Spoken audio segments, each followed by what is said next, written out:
Let's be honest, if you've spent $150 on a gaming mouse but you're still gliding it across your old desk, or a $5 mouse pad from 2013, yeah, it's time for an upgrade. Mouse pads in 2025 aren't just accessories, they're part of the performance equation. Whether you want precision for FPS games or smooth, effortless glides for MOBAs, the right surface makes a difference. I've tested over a dozen this year: cloth, hardtop, RGB, minimalist, and these are the 5 I'd actually recommend. Let's get into it.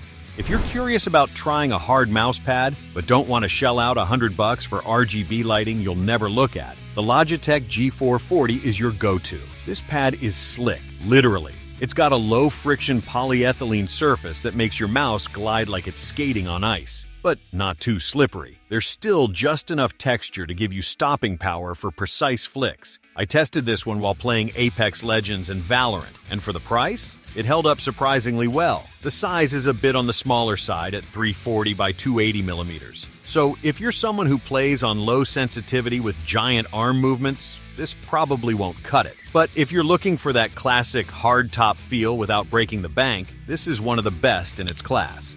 Alright, this one is for the no-nonsense gamers out there. You don't care about RGB, you don't need your mouse pad to cover your entire desk. You just want something smooth, dependable, and cheap. That's the Corsair MM100 in a nutshell. It's a black rectangle, no stitched edges, nothing fancy, but it works. I used this one in my travel setup for a couple of weeks. Just threw it in my backpack with my laptop and mouse. It lays flat every time, grips the table well, and the cloth surface is smoother than you'd expect at this price point. It's not going to win any design awards, and it might fray over time without stitched edges. But at around $10 to $15, it's one of the best entry-level pads out there. If you're on a budget or just need a backup pad, this one's a no-brainer. Let's jump to the opposite end of the spectrum, the Razer Firefly V2 Pro. If the Logitech G440 is no frills, the Firefly is all frills, and I kind of love it. We're talking a micro-textured hard surface with a buttery smooth glide, RGB lighting around the edges, USB pass-through, and enough weight to stay completely locked in place, even during intense late-night gaming sessions. I used this one for 2 months on my main rig, and I didn't want to switch back, especially if you play fast-paced shooters and want zero resistance on your swipes. This thing delivers. Yes, it's pricey, around $90 to $100, but between the aesthetic, the premium surface, and how insanely easy it is to clean, it's worth it if you're going all in on a high-end setup.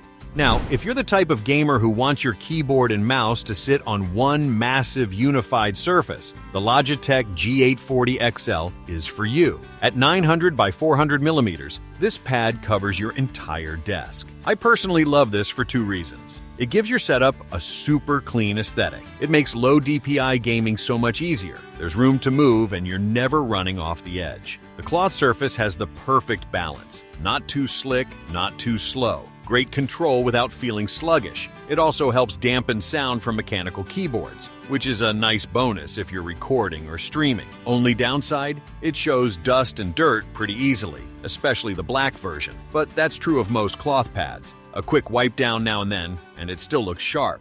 This is it. The SteelSeries Q2K Performance line is still the mouse pad to beat in 2025. I've tried all 3 surface options, smooth control and balance, and honestly, they're all excellent. The control version is my personal favorite. It gives your mouse just enough resistance to stay precise without feeling sluggish. The backing is neoprene foam, which is slightly squishier than the standard rubber stuff, and I love that. It gives a little cushion under your wrist and stays grippy even during long sessions. Plus, the low-profile stitched edges are a huge improvement over older models. No raised seams, no irritation, just clean lines and high-end quality. Yes, it's around $40, which is steep for a cloth pad, but this is one of those rare cases where it's genuinely worth it. Whether you're a competitive player or just want a premium surface that'll last, the Q2K Performance is the top pick, hands down.